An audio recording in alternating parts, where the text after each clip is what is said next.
Hey, what's up, fam? Hey, recently, within the past 2 weeks, there have been a lot of firing and expulsions from school over things people have said and the mocking of the taking down of the public taking down of Charlie Kirk that happened a couple of weeks ago.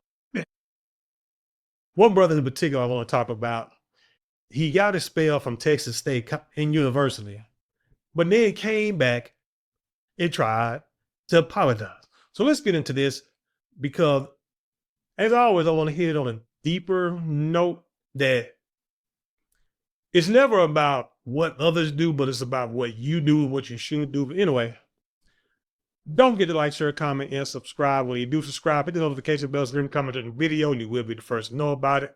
So let's go to the NewYorkPost.com and it reads, expelled Texas State student who reenacted Charlie Kirk's assassination in front of a crowd claims he made a mistake in the heat of the moment.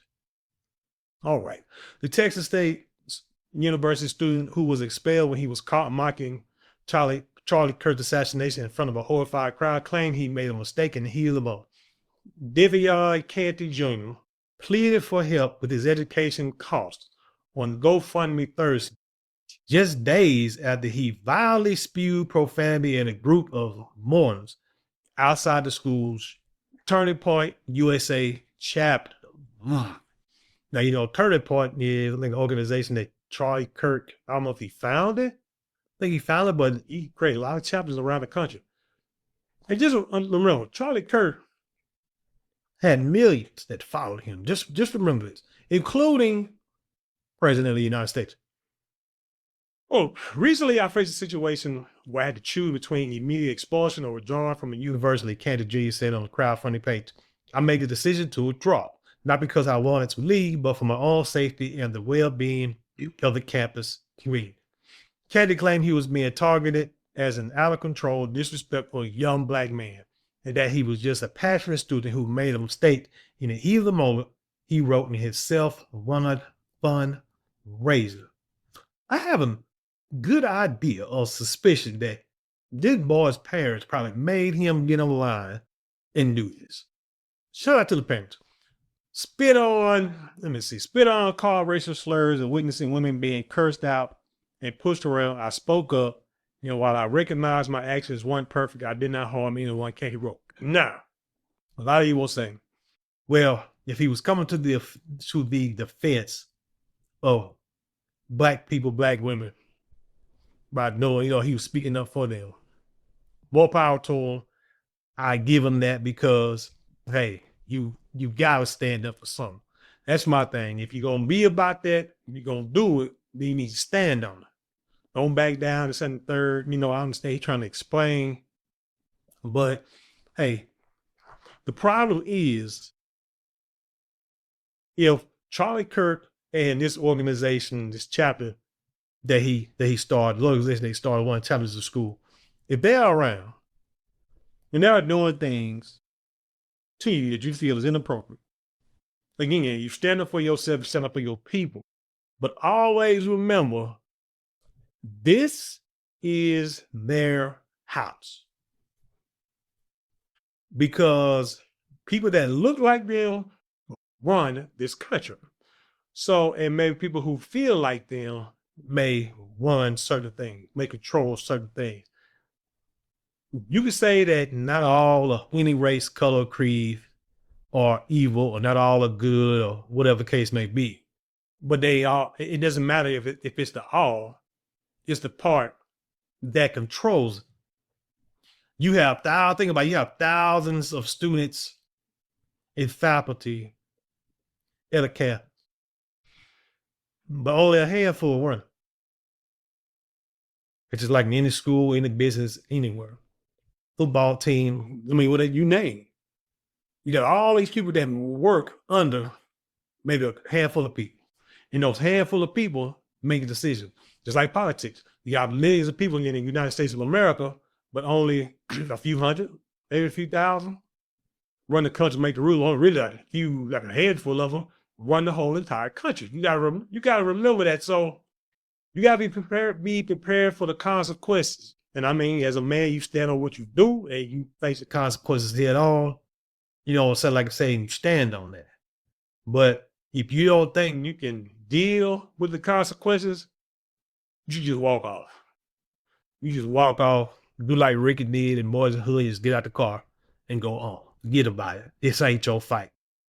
Let somebody else do it. Okay, Canty, who named his fundraiser going back to TX Stack, that's Texas State, was captured on video shouting at mourners on campus at the Kirk Middle School. Shot by a single gunshot by alleged assassin Tyler Robinson during an event at Utah Valley University. Now, he's talking about going back to Texas State. I mean, didn't he get expelled? So what is he talking about? What is he talking about? Wait, where's he going to go to school at now? Charlie Kirk got hit. Oh, quote, Charlie Kirk got hit in the neck. B. You can see this. You can read that. Candy yelled in the video, slapping his neck and imitating the recoil of a bullet's impact. The ousted Bobcat student then climbed up to the base of a statue at the San Marcos campus and repeated the controversial reenactment, dramatically slumping to the ground as if he were, as if he was hit. Texas Governor Greg Abbott called for the immediate removal of the student from the public institution after a viral video circulated across the internet. That's another thing too. When you do something, it's rarely do people think about the ultimate consequences. Rarely, because you never been to that. Think about it. You just out here mocking something that happened, something that probably people do every day. Every day. Now, what's funny is, let's say like drill rappers that get out here and mock their ops, mock the people that they have taken out or the ops that have died. And you won't see not one politician say anything like, I need the immediate expulsion or removal of this person from school, or I need this person to be put immediately into the military, into boarding school or something like that so you can learn a lesson. You don't hear nobody, we need to do something. We need to get more police out and retrain these police also. Get them out in these communities, and so we can stop these vile acts, because these young boys are out here rapping about and desecrating graves of people that they claim that they have taken out or they know who did. You don't hear something like that about people who are actually violent, who are actually out here committing violence. But this young brother who out here was just reenacting something that one of Charlie Kirk's people, Utah people, did. He just reenacting it. They want him expelled. Again, remember where you live and whose house it is. But Governor Abbott, like I said, Charlie Kirk had a lot of followers. A lot of people that supported him. Donald Trump was one. And who's one that support Donald Trump? Greg Abbott. So who knows? Donald Trump might have seen this video and said, hey, Greg Abbott, I need him expelled. Or Greg Abbott might have seen the video and said, I wonder what Donald Trump would do if he would like this. Let's expel this boy. Ain't that other stuff that was at Texas Tech? And did the same foolish stuff? Well, she, like I say, she was more animated than he was. And they say she got arrested, booked, and expelled. And you know what I'm saying? And sit there and look like she wanted to cry the whole time. This ain't your fight. You should have did that at an HBCE. Hey, Texas, quote, hey, Texas State, this conduct is not acceptable at our schools. Expel this student immediately. Mocking assassination must have consequences. Abbott Ronald X. So this cat went to social media. Hey, school officials quickly identified the instigator in the video and announced he was removed from the student population. And they're like, damn. Quote, the university has identified a student in the disturbing video from Monday's event. I will not tolerate behavior that mocks, trivializes, or promotes violence on our campus. It is anti-ethical to our TXST values. Texas State University President Kelly Dampow said in a statement. I would like to see what she looked like. Canty claimed he was given the option of immediate expulsion or withdrawal. Sound like when you at work. And they said you either quit or you get fired. Which one you want? You want the benefits? You want the unemployment? Or you just want to walk away with nothing and you lose a battle your record? Which one do? All right, from a school and allegedly chose to remove himself from university. He has raised nearly $2,000 as of Saturday morning and set a goal of $9,000. And this is the thing I don't like. him coming out there saying he was given the option of immediate expulsion or withdrawing. So now you make this public, which means that if you try to go somewhere, like I said, this does not work in the employment, the employment world. If you put something out here like this say someone here like this saying, well, my job said I could either quit or get fired. So I quit. Well, now you done told the world that pretty much they was getting rid of you. So now publicly it's looking bad. Now you might say it amongst your family, and your friends, but to put it out there publicly, that just let the world know, oh, they was getting rid of you anyway, so what the hell do I want you for? See what I'm saying? Them ain't got much sense at all. This fundraiser will help me cover the cost of pursuing my education elsewhere or taking the necessary steps to return to Texas State. How you gonna do that? I want to see this. He wrote, I still believe in my education and my future that I would love to be welcomed back on campus one day. Maybe to take all our classes and get on with or go somewhere else. Katie is the latest GoFundMe user who has taken to the fundraiser site in an attempt to raise money after they were ousted from the job or school over remarks they made after Kirk's death. Several fundraisers were set up by people who claimed they were docked and fired for speaking out against fascists. The harassment reached my workplace and it cost me my income, but let me be clear, this will not silence me. If anything, I intend to be louder. And what do you see? Now see this person here? They standing on what they said, what they did. So that's how I feel you need to do. I want to use this as an opportunity and I guarantee this. If that boy doesn't get back into back to this school that he got kicked out of, he gonna say the same thing. He gonna say the same thing. He gonna be pissed. Back to it. I want to use it as an opportunity to dig deeper into creating content that amplifies the voices of unheard and continues to challenge hate. One person wrote on the crowdsourcing site. The handout. It's funny they did not put this person's GoFundMe page up or say who it was. It's interesting. Like they didn't want to promote it. Like they didn't want, like the New York Post don't want you going on there and giving money to the cause. But yet, you had this woman who sat there and called this little black kid the N-word, little 5, 6, 8-year-old black kid the N-word. It was fired because he went into her baby's bag or something in a park and it's helped raise almost $1 million. But it was posted on all news sites, her name, GoFundMe, and all that. Because I've been looking it up and find after read. I think I read the damn New York Post. But anyway, the handout hopeful has raised over $75,000 toward her goal of $80,000, but did not share exactly what led to her fire. She claims she needs a cushion to stay afloat, take care of her pets and her bills. I bet she's part of the LMNOP community. But like I said, I'm trying to scroll to see. Nope. There's nothing there that says who she is. So here's the thing. Our people need to get back in the church. Like seriously. Back when we used to make fun of these moms used to drop their kids off at the church house and then burn off. I'd rather have that back than parents dropping their kids off downtown somewhere at night and then burn off and don't come back. You know, send until late while they're out there hanging out doing God knows what. Now, back in the day when I was a kid, yeah, we used to get dropped off at the movies. That's different. Parents know we're going to the movies. They'd be back in about 3 hours. That'd be it. They know we're going to the mall. Come pick us up in about 2 hours, 3 hours. That's it. But now these kids, they have instruction, they have an understanding, and I say they need to get back in the church, not for religious reasons, but for, like I say, foundational structure reasons.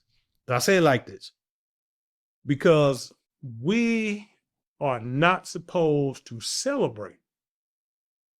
As children of the Most High, we're not supposed to celebrate the fall and the demise of our enemies. Now, if you feel that Charlie Kirk was your enemy, you shouldn't be out there celebrating. Why? Because the scriptures say so. In fact, look in, right here, in the book of Proverbs, chapter 24. I'm just going to read. I did want to read the verse 1 first. verse 1 and 2 first. Then I'm going to go to verse 17. But Proverbs chapter 24, verse 1 says, do not envy evil men, nor desire to be with them. For their heart plots to ravage, and their lips talk wrong. There have been people in the history of this country who put their evil to other people, to groups of people to get into power, to get into the positions they are in and have been there for a long time. People like that will be considered evil in this book. Now, don't forget, Charlie Kirk claimed to have been studying and reading in the following this book. Just say it. Just say it. Said, nor desire to be with them. Don't be with evil men. That's fine. I get it. For their hearts plot to ravage and their lips talk trump. People have ravaged these nations, the people in these nations, in order to get to a certain position. Now, what I want to do is go to verse 17, and it says, do not exult when your enemies fall, and let not your heart rejoice when he stumbles, lest the Most High see and it be evil in his eyes, and he turn away his wrath from him. So basically what it's saying is, if you sit here and like I say, celebrate the fall, demise, death of an enemy, the Most High he sees it as evil. He sees it as evil. And he turns his wrath away from your him. Ain't that crazy? It sees you as evil. That's not how you do it. What you do is celebrate victory of being taken out of the situation. Like Moses in the Red Sea. When Moses took the children of Israel out of Egypt, crossed the Red Sea, and then the Red Sea fell upon Pharaoh's army. The people of Israel did not celebrate the death of those soldiers, because you got to remember, they grew up in Egypt. They had been there for 400 years. Kind of like where we at now. They have been there for 400 years. They have grown up with these people. They have probably had relationships, families, done business, played everything with these same people that the Pharaoh has commanded them to go catch them and bring them back. The children of Israel celebrated because it was over. Being chased throughout whatever, Egypt, the wilderness, the woods, over rimming through the woods, finally being able to stop running because the Most High brought them the victory. That's what the celebration was for. When David took that slingshot, y'all seen the video where the dude showed you how that slingshot really worked? That thing will actually kill you like serious. Probably did go through that John's arm in his head. God, my anyway, when David slayed Goliath with a slingshot, no one celebrated the death of Goliath. They celebrated because after he did it, the whole army took off. Goliath's brothers and everybody else took off because they feared, like, oh man, what the heck is going on? They ain't got no armor, but they taking down my brother out of there. And so you celebrate that army turned around and wearing off. That's what you're supposed to celebrate. You're supposed to celebrate and I say like in a short video that I've done on like Instagram and TikTok and Twitter and stuff. Imagine you being, like I say, in a battle and in a war. Every time you shot and took out an enemy soldier, you sat there and celebrate. Cheered, everybody celebrated, cheered, high-fived each other, drunk, you know what I'm saying? Whatever the case may be for where, you know what I'm saying, ravaging women and stuff like that. Imagine you're doing that. Could you see yourself doing that? No, because the moment you celebrate and high-five, the enemy's gonna bounce up and figure out a way and pretty much use your weakness to take your whole team out. You see what I'm saying? That doesn't make sense. That's why, like, when you see people on, I understand they be hyped up and be happy. When you see folks get a first down and jump up, you know what I'm saying, throw the ball down to put their hand straight like they near something, and you down 24-0 with 4 minutes left in the fourth quarter. And people looking at you like, what are you doing? Dude, you ain't done nothing. All that. You know what I'm saying? Does that make sense? That's the point I'm trying to make. And that's what I'm trying to say. Like, you don't celebrate little quote unquote victories. That's what you want to call it. Because it means nothing. What you celebrate is once the game is over, once the war is over, once you are able to rest and relax. What if a boxer, every time they punch somebody, hit it in a jab, got through a guard, and he celebrated every time? I feel people who celebrate small victories like that don't have a lot to look forward to. Having really, actually did anything positive or had anything, accomplished too many goals in life. Small-minded, like they doing something. But you in that man's world, celebrating that man's demise, and he got a whole country behind him. People with power, people with money, people who got the complexion for protection, who all they got to do is look a certain way, snap their fingers, wink, and you out of there. You have to eliminate. You've got to build and create and do more to be able to do things like that. But like I say, to celebrate something like that makes no sense and shouldn't do it. But anyway,